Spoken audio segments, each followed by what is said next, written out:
And one of the challenges I find with a lot of creators or people that are thinking about creating video is they don't know how to take that first step into video. So listen, Justin, do we need to have expensive cameras? Do we need to have expensive equipment? What do you say to someone who says, Justin, I want to get into video, I just don't know where to start? What are the first 3 steps?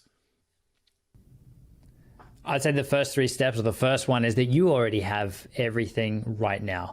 Literally, there's some massive videos on YouTube. There's some really successful channels and things, and they're literally just using a webcam or using their phone. But I will say that if you have access to spend any money, then level up your audio first.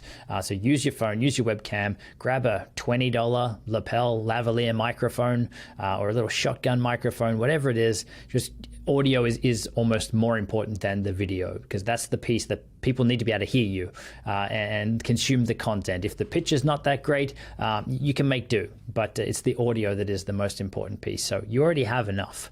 So I think that was 2. The third one is just to actually start. So a lot of people will go and consume courses and content or YouTube, but never actually take action. So yeah, you have everything you need. Grab a microphone if you have the ability to, but you can still get great results without it. So I'm not saying don't start till you've got it, but actually go through the motions of making your first videos. Your first videos will be your worst videos for everybody. And then the game then is, how do I improve over time? Yeah, well, that is exactly it. It's getting a little bit better with each video. And I'll tell you what, my first videos definitely were really bad. And they're still a work in progress. I'm a work in progress. That's what the journey is all about. Now, let's assume that anyone that's listening or watching this understands the importance of YouTube. Second largest search engine. You've got the opportunity to reach a lot of people. SEO, really powerful. It also drives traffic, can drive traffic to your website via SEO. But I'm going to get started on YouTube. What are the 3 videos that are really, really important for my channel starting out? What do I need?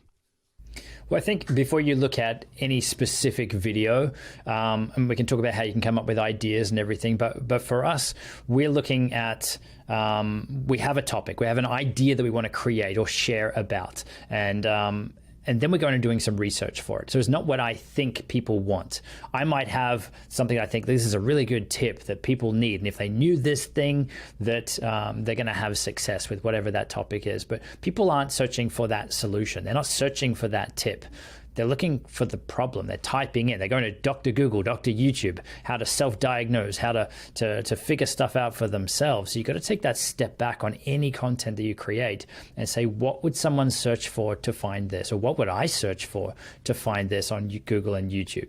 So then taking that approach into your content is going to be far more strategic than most people that are creating content on the platform, knowing then that you can start to give YouTube what it needs to start featuring your content in front of the right people.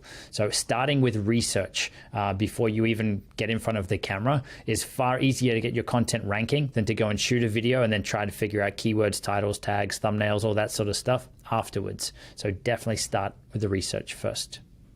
Yeah. And I mean, the more you can listen to your audience, the better. I think that takes time. I'll just give you a quick hot take. One of the ways that I found great topics to cover on my YouTube channel, just by going to Facebook groups. What are the questions that people in my niche are asking?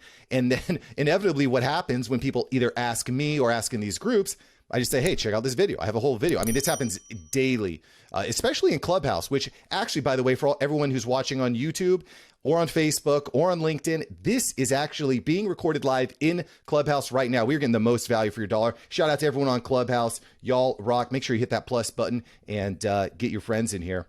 So let's talk a little bit about this planning process, this research process, Justin, because I think that a lot of YouTubers they just start posting videos, but having the right tools is a big deal. And TubeBuddy is one specifically that I've been really impressed with. How impactful has TubeBuddy been on your YouTube growth? I'd like to know. TubeBuddy, I think where we started to actually grow on YouTube was almost the exact same time that we installed TubeBuddy.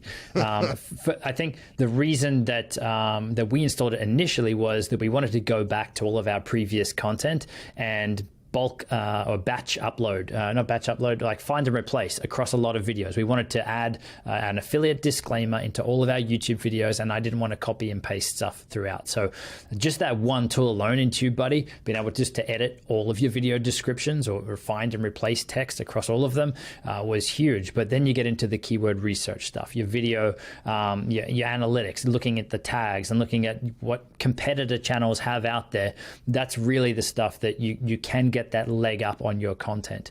But for us, the main place that we go to come up with topic ideas is just the YouTube autofill or the Google autofill, where you start typing stuff in and it's auto going to suggest stuff. That's not random stuff that it's suggesting. That's stuff that people have actually searched for. And normally what you'll find is that those things, the higher they are up in that 10 or 15 that are shown, the higher they are, closer to the top, the more frequently they're searched. So we use that first off to validate ideas and also look at the words specifically that people are searching for. So one example, we did a video, Premiere versus Final Cut. So 2 video editing programs. The difference between Premiere versus Final Cut and Final Cut versus Premiere was huge. I forget which one was the top one, but even having those words in there, having them around the opposite way could have been the difference between ranking on page 1 and showing on page 4 or 5, because you're matching exactly what people are typing in, even though the words are the same. Yeah, and something actually, I think you might have mentioned this, Justin. You should be thoughtful about the first several words that you say in your video too, because Google is actually going to transcribe that, and that can impact your search on YouTube as well. Am I quoting you correctly there?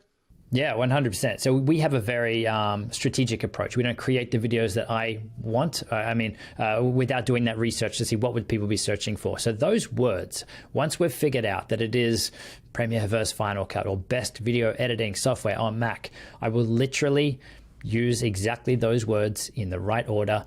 So I'm using a teleprompter so that I don't mess it up. I'm not going off the cuff. I want to say those exact words in the right order in the first sentence. So the start of every one of our videos is something like, are you looking for the best video editing software on Mac in 2021 or whatever it is? But it's those keywords that I know people are searching for. This does 2 things. It helps YouTube, as you said, because they're transcribing your videos, but also it matches likely what your viewer has just typed into Google or to YouTube. So they're hearing it as well and going, all right, this is exactly going to solve my pain or my problem or the question that I have. I'm going to stick around longer to at least, see if it's what I want. Because people, when they click your videos, there's almost like a little bit of anxiety there. Is this the right one? Should I have clicked the other one? This one's 12 minutes. The last one, like the other one there was 3 minutes. So you've kind of got to let them relax into your content, hook them in. And so doing that helps the algorithm, and it also helps your viewers as well. I'm glad you enjoyed this episode. I've got several other episodes right here for you. Smash one of these videos to make sure that you don't miss out on the tips, tools, and tactics of industry experts. Let's take that side hustle full time. Smash one of these links.